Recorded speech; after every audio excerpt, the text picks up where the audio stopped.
Bismillahirrahmanirrahim. Assalamu alaikum 5 class. I hope you're all safe and sound in your homes. Let me tell you one thing. Now, National Public School now provides you the opportunity to study online and get benefited from this. As I always said, work hard unless you succeed. So today we are going to start our first term syllabus, open book of general science. We are going to do the reading, as you all know that how much important the reading of a lesson is. Let's we have started. All of you have to pick up your pencils in your hands. We have to write the meanings of the difficult words. Reading नहीं करेंगे तो हमें नहीं समझ आएगी कि हमने questions के आंसर्स कैसे देने हैं और एक्सरसाइज को कैसे कंप्लीट करना है। और बेसिकली रीडिंग करने का एक और मकसद भी होता है कि आपको आपके कॉन्सेप्ट्स क्लियर हो जाते हैं। So this is our unit number 1, classification of living things. Living things क्या होते हैं? Living things कहते हैं जानदारों को, जानदार जो सांस ले सकें, जो मूव कर सकें, that are living things. दो तरह की थिंग्स होती हैं, एक लिविंग थिंग्स होते हैं, एक नॉन लिविंग थिंग्स होते हैं। तो उसी तरह अगर लिविंग थिंग्स सांस ले सकते हैं तो नॉन लिविंग थिंग्स सांस नहीं ले सकते, वो बेजान होते हैं। वो एक जगह से दूसरी जगह मूव आउट भी नहीं कर सकते, वो ग्रो भी नहीं करते, वो सिर्फ अपनी जगह पर खड़े रहते हैं। फॉर एग्ज़ाम्पल आपकी कोई भी नॉन लिविंग थिंग, जैसे कि ये pencil, this pencil is non living thing. और अगर हम ह्यूमन बींग्स की बात करें तो वो लिविंग थिंग्स है। अब आपके यूनिट का नाम है क्लासिफिकेशन ऑफ लिविंग थिंग्स। तो बेसिकली क्लासिफिकेशन का मतलब होता है कि कुछ अल्लाह ताला ने बहुत सारी दुनिया में चीज़ें बनाई, बहुत सारी। उन सब चीज़ों को हमने इन साइंटिस्ट ने सोचा कि वो उनको ग्रुप्स में डिवाइड कर दें ताकि उनका नाम लेने में हमें कोई परेशानी ना हो। और हम अगर हम बात करें इंसानों की, तो इंसानों की क्लासिफिकेशन कर दी गई कि वो ह्यूमन बीइंग्स हैं। इसी तरह जानवरों की क्लासिफिकेशन कर दी गई कि वो एनिमल्स हैं। तो इस तरह हर चीज़ को ग्रुप्स में अलग अलग डिवाइड कर देना, उनकी सिमिलैरिटीज़ की बिना पर और या उनके डिफरेंसेस की बिना पर, इस चीज़ को क्लासिफिकेशन कह देते हैं। सिमिलैरिटीज़ होती हैं सेम चीज़ें, जो उनमें चीज़ें सिमिलर आ रही हों, और डिफरेंसेस होते हैं जो उनमें चीज़ें मुख्तलिफ आ रही हों। सबसे पहले हमारे लर्निंग आउटकम्स हैं कि इस चैप्टर में हम क्या क्या पढ़ेंगे। First is classification of living things. Living things की क्लासिफिकेशन कैसे की गई, क्या किया गया, सब कुछ। Introduction of the main kingdoms, bacteria, algae, fungi, animals and plants. Basically देखें, दुनिया में सिर्फ इंसान तो नहीं है या सिर्फ प्लांट्स तो नहीं है, सिर्फ ह्यूमंस एंड प्लांट्स की बात तो होती नहीं है, और भी काफ़ी ऐसी चीज़ें हैं जो हमें दिखाई नहीं देती, जैसे बैक्टीरिया, जैसे एल्गी, फंजाई। ये सब चीज़ों के बारे में ना हमने इस चैप्टर में पढ़ना है। Classification and characteristics of animals. Animals की क्लासिफिकेशन किस तरह हुई, किस बिना पर हुई, और उनके करैक्टरिस्टिक्स क्या थे, खसूसियात क्या थी जिसकी वजह से उन्होंने उनकी क्लासिफिकेशन की इस तरह। दो तरह की हैं, वर्टिब्रेट्स और इनवर्टिब्रेट्स। छोटी सी बात मैं आपको बता दूं, वर्टिब्रेट्स वो होते हैं जिनकी रीढ़ की हड्डी होती है। आपको पता है आपकी कमर जब आपकी जो कमर है उसमें एक दरमियान में लंबी सी लाइन नज़र आती है आपको, आप हाथ लगाएं तो आपको हड्डी महसूस होती है, उसको रीढ़ की हड्डी कहते हैं, उसको वर्टिब्रल कॉलम कहते हैं। वर्टिब्रल कॉलम का बेसिक मकसद ये होता है कि वो आपकी बॉडी को बिल्कुल स्टिफ रखता है, स्ट्रेट रखता है, उससे आपकी बॉडी खड़ी रहती है। इनवर्टिब्रेट्स बेसिकली इन है मतलब नॉन वर्टिब्रेट्स मतलब कि जिनके अंदर रीढ़ की हड्डी नहीं होती। Classification and characteristics of plants, flowering and non flowering plants. अब दो तरह के प्लांट्स उन्होंने बता दिए, उनकी क्लासिफिकेशन भी पढ़नी है, जिसमें आ जाते हैं फ्लावरिंग और नॉन फ्लावरिंग। फ्लावरिंग प्लांट्स वो होंगे जो फ्लावर प्रोड्यूस करेंगे और फिर फ्रूट बनाएंगे, फिर उधर से सीड निकलेगी। और नॉन फ्लावरिंग प्लांट्स वो होंगे जो फ्लावर प्रोड्यूस नहीं करेंगे, फिर भी वो फ्रूट बना देंगे।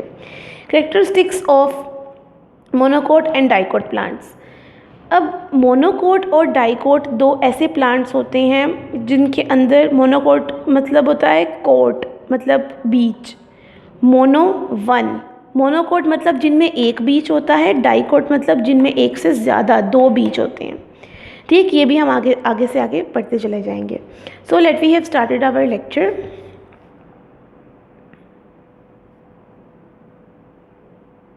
This is it. Classification means sorting out things into groups on the basis of similarities and differences among them. Basically ये क्लासिफिकेशन की डेफिनेशन है. आपने या इसको अंडरलाइन कर लें या आप एक काम करें, अपने पास नेक्स्ट लेक्चर तक हाइलाइटर रखें. हाइलाइटर का बेसिकली मकसद ये होता है कि आप जब भी बुक अपनी ओपन करते हैं तो आपको हाईलाइट की हुई चीज़ जो सबसे पहले नज़र आती है तो वो आप उसको सबसे पहले पढ़ते हैं. ये सिर्फ छोटा सा मकसद होता है हाईलाइटर का. तो आप हाईलाइटर भी यूज़ कर सकते हैं और पेंसिल भी यूज़ कर सकते हैं. It's up to you. So I am going to underline the definition of classification. Classification की definition होगी, classification means sorting out things into groups on the basis of similarities and differences among them. उनके अंदर जो similarities और differences होती हैं उनकी वजह से उनको groups में divide कर दिया जाता है. इसको classification कहते हैं. और उन्होंने कहा figure 1.1 shows 3 groups of objects. अब 1.1 में 3 तरह की उन्होंने ऑब्जेक्ट्स बताए हैं. कौन कौन से हैं? फर्स्ट है कटलरी. कटलरी आ जाती है आपके जितनी भी चम्मच, छुरी, कांटा कटलरी में आ जाएगा. बुक्स, किताबें, फ्रूट्स, फल, ये 3 तरह की उन्होंने बता दी कि 3 तरह के ऑब्जेक्ट्स हैं. अब क्या लिखा है, लिखते हैं वो, in each group things are put together on the basis of some similarities among them. अब उन्होंने कहा कि इनको ग्रुप्स में इसलिए रखा गया है कि इनके अंदर कुछ ना कुछ सिमिलैरिटीज़ हैं. अब देखें, कटलरी में छुरी रखी गई, छुरी के साथ चम्मच इसलिए रखे गए क्योंकि वो भी स्टेनलेस स्टील के थे, और कांटे इसलिए रखे गए क्योंकि वो भी स्टेनलेस स्टील के थे. एक ही चीज़ थी इसलिए उन्होंने इकट्ठे रख दिया. बुक्स की बात करें तो बुक्स सारी पेपर ही था हर किसी के अंदर, सिर्फ उनकी ऊपर की बाइंडिंग डिफरेंट थी इसलिए उन्होंने भी उसको एक चीज़ में एक जगह पे रख दिया. फ्रूट्स की बात करें तो सारे फल थे, चाहे डिफरेंट थे लेकिन फल थे, तो उनको भी उन्होंने एक बास्केट में रख दिया. This is the similarities among them. All the things of the group A R made of metals, कि ए में जो चीज़ें हैं वो मेटल की बनी हुई हैं. थिंग्स का group B are books, B में जो है वो बुक्स हैं चाहे वो जैसे भी हैं. Those of the group C are fruits, और जो सी में है वो सारे फल हैं. ये मैं आपको पहले भी बता चुकी हूँ. Now 10 to page number 2, classification of living things. अब हमने लिविंग थिंग्स की क्लासिफिकेशन पढ़नी है. There are millions of living organism in our world. जैसे कि आप जानते हैं कि हमारी दुनिया में बहुत से लिविंग ऑर्गेनिजम्स हैं. लिविंग ऑर्गेनिज्म सिर्फ हम इंसानों को नहीं कह सकते, जानवर भी इसमें आते हैं क्योंकि वो भी ग्रो करते हैं, वो भी मूव करते हैं. Scientist group them on the basis of similarities in their characteristics. Grouping of living organism on the basis of similarities and differences is the characteristic is called classification of living things. अब second definition आ गई है आपकी classification of living things की. इसको भी highlight कर लें. क्या है? ग्रुपिंग.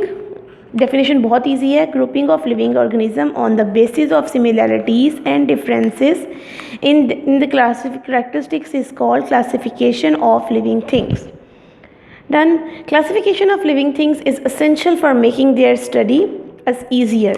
क्लासिफिकेशन लिविंग थिंग्स की इसीलिए बना ली कि हम हर चीज़ की जो स्टडी थी वो बहुत अच्छी करना चाहते थे, बहुत एडवांस करना चाहते थे कि उसके अंदर क्या चीज़ें हैं, तो हमने उनकी क्लासिफिकेशन कर ली.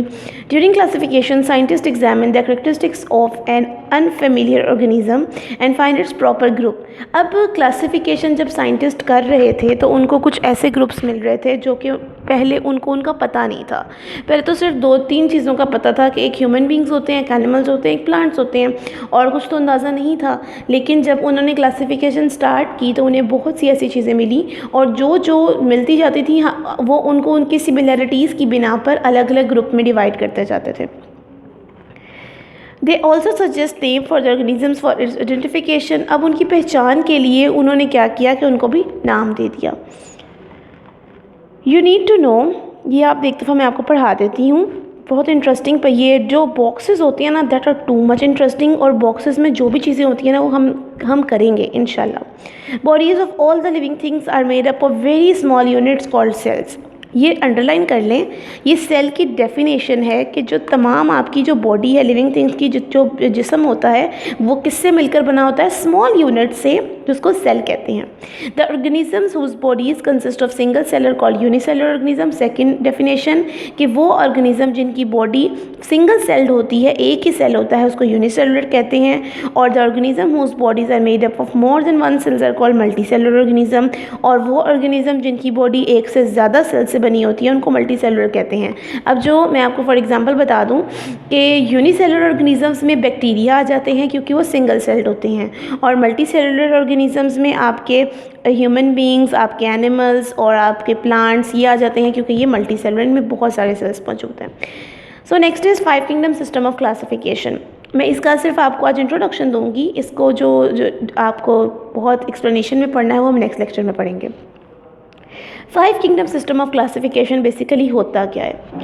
अब जैसे कि मैं आपको बता चुकी हूँ कि साइंटिस्ट ने ना बहुत सारी एडवांसमेंट करनी शुरू कर दी थी। वो चाहते थे कि वो ज़्यादा से ज़्यादा क्लासिफिकेशन करें, तो उनके लिए उन्होंने क्लासिफिकेशन के लिए उनको ग्रुप्स बनाने थे। अब जैसे जैसे ह्यूमन बींग्स, एनिमल्स और प्लांट्स के अलावा जो जो चीज़ें उनको मिलती जा रही थी वो उनको अलग अलग ग्रुप्स में रखे जा रहे थे और उनको अलग अलग नाम दिए जा रहे थे। फॉर एग्ज़ाम्पल जो बैक्टीरिया, जैसे उन्होंने उनको बैक्टीरिया को देखा माइक्रोस्कोप के अंदर, तो उन्होंने कहा कि वाओ ये तो एक अलग किस्म की चीज़ है, ये तो ह्यूमन बींग्स या एनिमल्स या प्लांट्स की तरह नहीं है।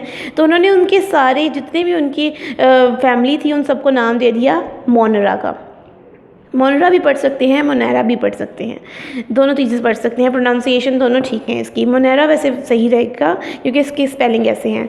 तो फिर उन्होंने क्या किया, उनको कुछ और चीज़ें भी मिली जिनको उन्होंने नाम दे दिया एल्गी का, उसको उन्होंने प्रोटिस्टा का नाम दे दिया। अब बैक्टीरिया और एल्गी में कोई भी चीज़ कॉमन नहीं थी, कॉमन सिर्फ एक चीज़ थी कि ये यूनिसेलुलर हैं दोनों, लेकिन इनमें और कोई चीज़ कॉमन आ ही नहीं रही थी, इसलिए इनको दो अलग अलग किंगडम्स में डालना पड़ा। फिर आ गई फंजाई। फंजाई में हमारी आ गई यीस्ट और मशरूम। अब बेसिकली जो यीस्ट होती तो वो बैक्टीरिया जैसी है, लेकिन उसकी बहुत सी ऐसी प्रॉपर्टीज़ हैं, सिर्फ एक ही प्रॉपर्टी की बेस पर हम उसको नहीं रख सकते थे, इसलिए हमने जो यीस्ट थी उसको अलग ग्रुप दे दिया जिसको फंजाई का नाम दे दिया। अब जितने भी एनिमल्स थे उनको एनिमेलिया में रख दिया और जितने भी प्लांट्स थे उनको प्लांटी में रख दिया। सो उधर लिखा हुआ उन्होंने, now days scientist classify living things into 5 main groups, के आजकल के दौर में साइंटिस्ट ने 5 ग्रुप बना दिए जिनमें लिविंग थिंग्स को रख दिया। These kingdoms are named as Monera, Protista, Fungi, Animalia and Plantae. Examples of living things that belongs to these kingdoms are as under, के अब इनके अंदर जो चीज़ें जो मौजूद हैं लिविंग थिंग्स वो उनके सामने आपको बता दिए गए हैं कि मोनेरा में मौजूद हैं बैक्टीरिया, प्रोटिस्टा में एल्गी, फंजाई में यीस्ट और मशरूम, एनिमेलिया में एनिमल्स, प्लांटी में प्लांट्स। ठीक, बहुत इजी चैप्टर है और बहुत इंटरेस्टिंग चैप्टर है। आपको पता भी नहीं होता कि आपके इर्द गिर्द क्या चीज़ें मौजूद हैं और साइंस आपको वो सब चीज़ें बता देती है। ये साइंस की एक खूबी है कि हमें ऐसी चीज़ों के बारे में पता चलता है जो हमें पहले इससे पहले कभी पता नहीं होता। तो फिर आप उस चीज़ का अंदाज़ा लगा सकते हैं कि कितना इंपॉर्टेंट है जनरल साइंस को पढ़ना और उसको अंडरस्टैंड करना। सो अब नेक्स्ट लेक्चर के लिए आपको मैं एक टास्क दे रही हूँ। आप लोगों ने 2 डेफिनेशंस याद कर लेनी है, एक क्लासिफिकेशन की और एक क्लासिफिकेशन ऑफ लिविंग थिंग्स की। एक ये डेफिनेशन है एंड सेकेंडली ये डेफिनेशन है। ये 2 डेफिनेशंस हैं आपकी जो आपने याद कर लेनी है। उसके अलावा 3 डेफिनेशंस और हैं। One is cell, next is unicellular organism and the third one is multi cellular organism. ये 3 डेफिनेशंस और हैं। टोटल 5 डेफिनेशंस हैं जो नेक्स्ट लेक्चर तक आपको याद होनी चाहिए। और इसके अलावा नेक्स्ट लेक्चर में आपके पास आपकी नोटबुक मौजूद होनी चाहिए। हमने नोटबुक पे काम स्टार्ट कर देना है। आपकी एनपीएस की जो कॉपी आपके पास मौजूद है उस पर आपने बिल्कुल नीट एंड क्लीन काम स्टार्ट करना है। मैं आपको काम करवाऊँगी, मैं जैसे जैसे करवाऊँगी, जैसे जैसे बताऊँगी वैसे वैसे आपने करते चले जाना है।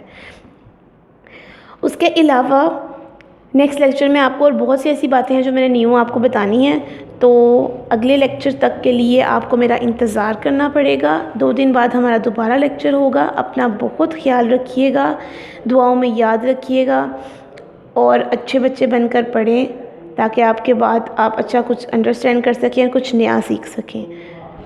तो अब नेक्स्ट लेक्चर तक के लिए इंशाल्लाह अगले लेक्चर में ज़रूर मुलाकात होगी। तब तक के लिए अल्लाह हाफ़िज़।